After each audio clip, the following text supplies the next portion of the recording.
안녕하세요. 세상 모든 잡다한 지식을 알려드리는 잡시광입니다. 극단적인 통제적 방식으로 확진자를 차단하고 있던 베트남도 확산이 되고 있습니다. 확산 초부터 한국인들을 갑자기 입국 금지시켰고 입국된 사람들은 14일간 격리시켰습니다. 또한 우리나라 여객기를 회항시키는 등 한국인에 대한 대우가 최악이었던 베트남이었습니다. 그렇게 극단적으로 통제하던 베트남도 결국 전국적 유행이 된 것입니다. 결국 베트남 당국은 1일부터 보름간 사회적 거리두기를 강화해 대중교통 운행을 중단하고 학교, 병원, 근무지 밖이나 공공장소에서 2명 이상 모이지 못하도록 했습니다. 또 모든 국제선 여객기의 베트남 착륙을 금지하고 인접한 캄보디아, 라오스와의 국경을 폐쇄했습니다. 격리 규정을 위반할 경우 최고 징역 5년을 선고하는 등 강력한 처벌을 하고 있습니다. 이런 확산 와중에 갑자기 베트남은 지난 24일부터 쌀 수출을 중단하겠다고 결정했습니다. 18일 베트남 총리가 대책회의에서 어떤 경우도 식량 안보는 확고히 지켜야 한다고 강조한 뒤 나왔습니다. 베트남은 지난해 중국, 필리핀, 아프리카 등으로 쌀 637만 톤을 수출하며 세계 쌀 수출국 3위를 차지하고 있습니다. 블룸버그 통신은 베트남의 쌀 수출 금지가 계속되면 세계 쌀 시장 공급량이 10에서 15%가량 줄어들 것이라고 전망했습니다. 베트남 정부가 쌀 수출을 사실상 금지하면서 처음으로 타격을 받은 곳은 바로 베트남 자국 국민입니다. 벼수학을 마친 베트남 일부 지방 농민들이 수출을 하지 못해 생계 걱정을 하며 울상을 짓고 있는데요. 정부 차원에서 쌀을 수출하지 못해 경제적인 타격을 입고 있는 농가에 대한 정책적인 지원책은 전혀 없이 수출 금지부터 한 것입니다. 베트남 정부 차원에서 국민들에 대한 고려도 전혀 해주지 않다니 역시입니다. 베트남은 자체 쌀의 수확이 매우 많은 데다 현재 다른 지방에서 아직 수확되지 않은 쌀도 많이 남아있어 베트남 자체 식량 안보에 대해 걱정할 수준이 아님에도 불구하고 갑작스러운 수출 중단 통보로 기업과 많은 농민들이 피해를 보고 있으며 굉장히 당혹스럽다는 입장입니다. 많은 수출입 업무를 담당하는 기업들도 이번 쌀 수출 중지는 너무 급하게 진행됐다고 지적했습니다. 자국민의 식량 안보 대책으로 갑작스러운 쌀 수출 금지를 해버린 베트남을 포함한 몇몇 나라 때문에 현 상황에 가뜩이나 어려운 전 세계는 식량 위기까지 걱정을 해야 합니다. 수출 제한 여파로 홍콩과 싱가포르 등은 이미 물가 상승 등 타격을 받고 있다고 홍콩 사우스차이나 모닝포스트가 전했습니다. 베트남과 태국에서 쌀 80%를 수입하는 홍콩에선 주민들이 생필품을 사기 위해 상점 밖에서 장사진을 치고 있습니다. 그리고 중동의 아랍에미리트와 사우디아라비아는 식량 비축에 열을 올리고 있습니다. 식료품의 80% 이상을 수입에 의존하는 아랍에미리트는 사재기 등을 방지하고 전략적 식량 비축분을 확보하는 내용의 법률을 제정했습니다.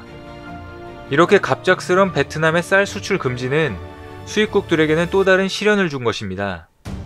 유엔 식량농업기구는 물류망 붕괴, 각국의 봉쇄령과 수출 제한, 곡물 가격 상승 등으로 4월 또는 5월 무렵 식량 위기에 직면할 수 있다고 경고하기도 했습니다. 이미 곡물 물류와 가축 사육 등에 있어서 다양한 어려움이 발생하기 시작했으며 부가가치가 높은 농산물의 경우 가격 상승이 빠르게 진행되고 있다고 지적했습니다. 베트남의 이런 갑작스러운 통보에 주변국들은 정말 황당하다는 입장입니다. 평소에는 이익만 난다고 하면 이리저리 달려들더니 문제가 조금이라도 생기니 뒤통수를 치는 모습을 보고 어이없다는 반응인데요. 이렇게 갑자기 뒤통수를 치는 모습은 바로 옆에 붙어있는 어느 나라와 비슷한 것 같습니다. 베트남의 이런 이기적인 대책들 때문에 결국 부메랑이 되어 베트남으로 다시 돌아오고 있습니다. 전문가들은 베트남 경제가 직격탄을 맞을 것으로 전망하고 있는데요. 최근 베트남 통계청 발표에 따르면 베트남 1분기 GDP 성장률도 10년 만에 최저치로 떨어졌습니다. 확진 여파로 많은 기업들이 휴업에 들어가면서 경제 성장률은 크게 타격을 입은 것으로 보입니다. 그리고 베트남은 관광산업의 비중도 굉장히 큰데 당연히 입국 제한이 된 만큼 관광산업도 심각해져 3월 입국 기준으로 지난해 같은 기간 대비 68% 줄어든 수치로 심각한 수준으로 나타났습니다. 또한 베트남 부동산 시장까지 혼란이 찾아와 호치민시의 아파트 임대율이 엄청 하락하고 임차인들의 임대료 할인 요구가 이어짐에 따라 임대 수익률도 곤두박질치고 있는 것으로 나타났습니다. 제일 심각하게 타격을 받은 건 베트남 경제의 3분의 1을 차지하는 한국에 대해 갑자기 입국 금지를 해서 한국 기업들의 신뢰를 다 잃게 되었다는 것입니다. 뒤늦게 일부를 입국 허용해주긴 했으나 이미 신뢰를 잃어 한국 기업들이 이제는 베트남에 공장을 짓기 어렵겠다며 다른 방안을 모색하고 있는 상황입니다. 만약 베트남에서 한국 기업들이 모두 빠져 다른 나라로 공장을 이전하게 된다면 베트남은 경제발전 이전인 20년 전으로 돌아가게 될 수도 있습니다. 농민들부터 관광산업, 제조업, 부동산 임대업자까지 거의 전 국민들이 피해를 입게 되었는데요. 이것은 베트남 정부의 섣부른 판단으로 인해 자업자득의 결과라고 생각합니다.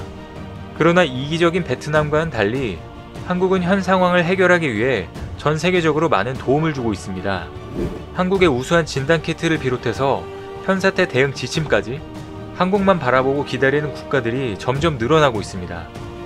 현재 질병관리본부는 확진 대응 지침을 88개 언어로 번역해 전 세계로 수출하고 있습니다. 확진에 대해 효율적이고 신속한 한국의 대응을 알려 다른 국가들이 참고할 수 있도록 하자는 취지입니다. 전 세계에 있는 많은 국가들이 이 대응 지침을 통해 모두 예전의 일상으로 빨리 돌아오길 희망하겠습니다. 오늘 준비한 소식은 여기까지입니다.